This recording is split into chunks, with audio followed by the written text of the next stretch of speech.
These are take no prisoners, 150-mile-per-hour screamers.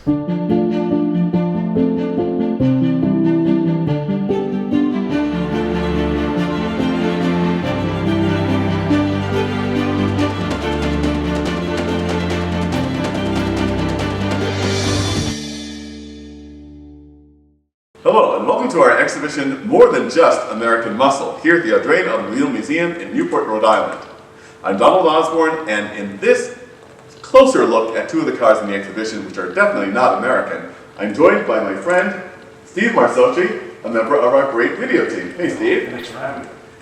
You know, it's very funny when we talk about this exhibition and the whole idea of more than just American muscle, and putting some of the cars into the groupings.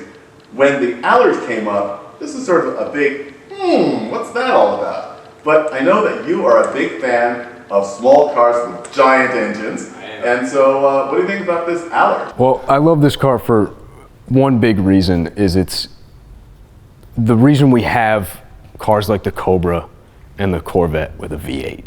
You know, these cars were driven by Zora Arkus Duntov and Carroll Shelby in the 50s, and it gave way to the 289 Cobra, which you and I both love. Indeed, in fact.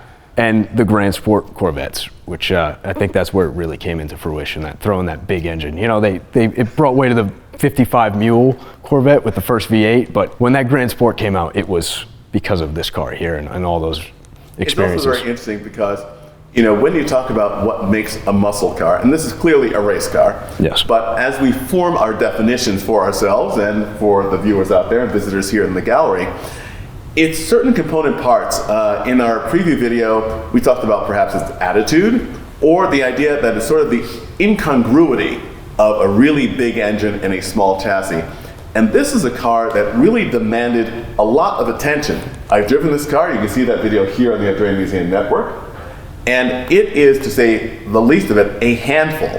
Imagining driving a car like this with over 450 horsepower on a very narrow English chassis with these right now it's running on wider tires than it ran on when it was new. Right. But this thing just wants to throw you off like an untrained horse at every moment. Yeah, that 500 foot-pounds of torque will buck you off. It's a wild car, and I don't know how you have the courage to get in something that wants to kill you and get it around a track.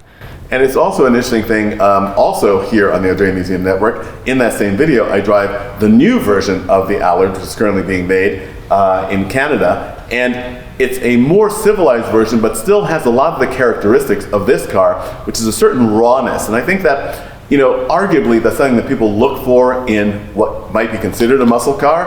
I mean, you mentioned the Cobra, yes, and the Shelby Mustangs and the racing Corvettes. One of the things that's so interesting about this is the fact that I think that you're absolutely right. Those cars were definitely not only influenced, but really learned a lot from the experience that people had with these Allards in the early 1950s with the Hemi firepower engine and with the Cadillac engines, because you have to have a balance between power and handling and suspension and chassis. And when certain cars get that right, it really is quite magical. We'll see that in the next car we're going to look at. But to get back to this, it also speaks a lot to the way of living and driving that existed back then, because this lovely chrome roll bar that's in the car now is for the current vintage racing that the car has done, and it's done quite a bit of that. But back in the day, it was that little windshield, your leather helmet, your t-shirt, and that was it. It was a different time. It was the time of gas tanks on the side of the car and driving a bomb. But this is fantastic.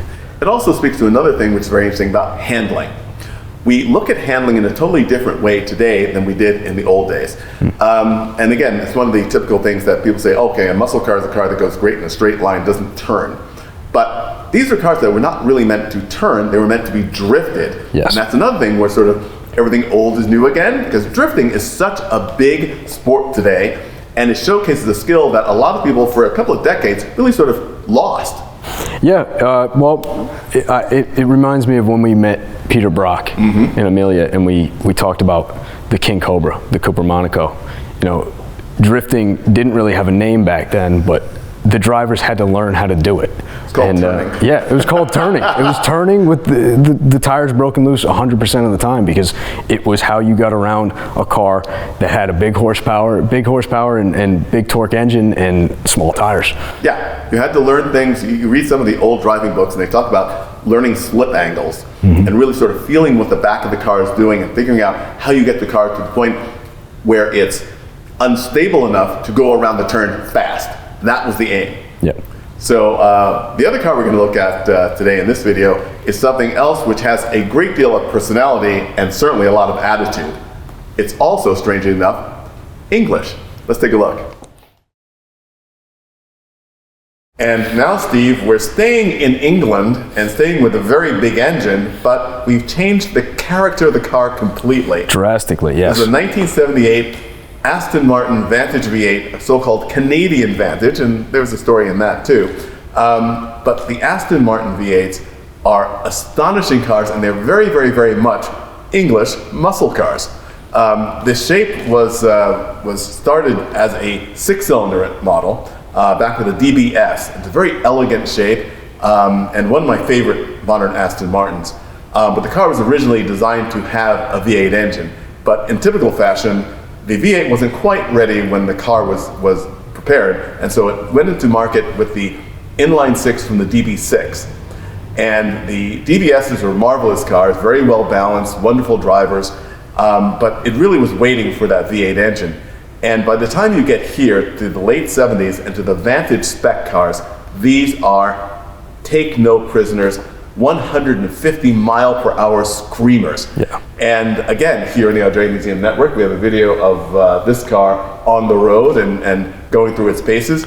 And this is a car that always surprises, because you look at it and you think, oh, it's one of those typical, burl walnut dashboard, big comfy upholstered leather seats, English cruisers. But then you have the little hint that something else is going on with that big bulge in the hood. Yeah, and if that's not enough, the turn of the key will definitely change your opinion. This was my favorite car to film on that trip, because I wasn't even expecting that sound. Like, I knew this car, I loved the look of it, but I'd never heard one in person. So to hear that car screaming down the road was just something else. There were lots of people that call this car, some of them with derision, sort of a British Camaro or a British Mustang. I think it is not an insult. This is a great British Camaro or Mustang, and a high performance one at that. And the way it delivered this power too is very American.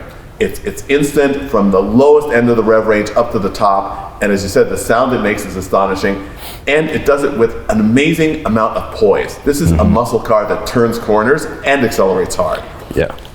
This particular example is very interesting. It's a Canadian Vantage. What does that mean? As is typically the fashion in this time, the hot engines were reserved for Europe, because North America, especially the US, but also Canada, was going through a very strict period of emissions controls. And so we never got the good stuff.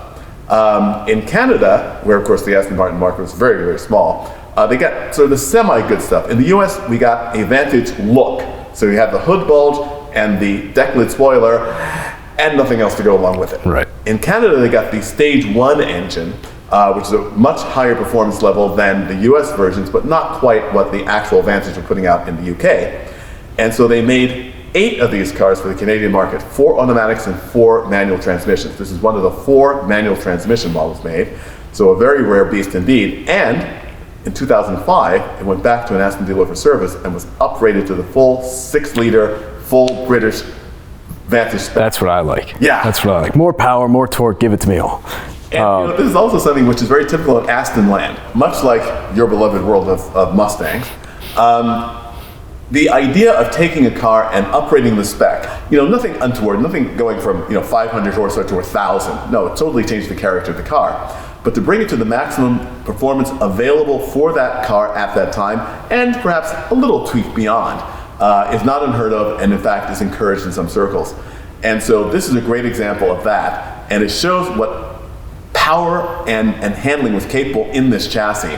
The fact that it can handle the upgrade so effortlessly and deliver something that I think people would be very surprised who've never experienced this car to find. Yeah, delivered with class. I mean, it's a perfect car. We define muscle in many ways. So, watch for our next video in this series, More Than Just American Muscle. Find out exactly what we think is American muscle, and tell us in your comments whether you agree with us or you disagree. We look forward to seeing you next time.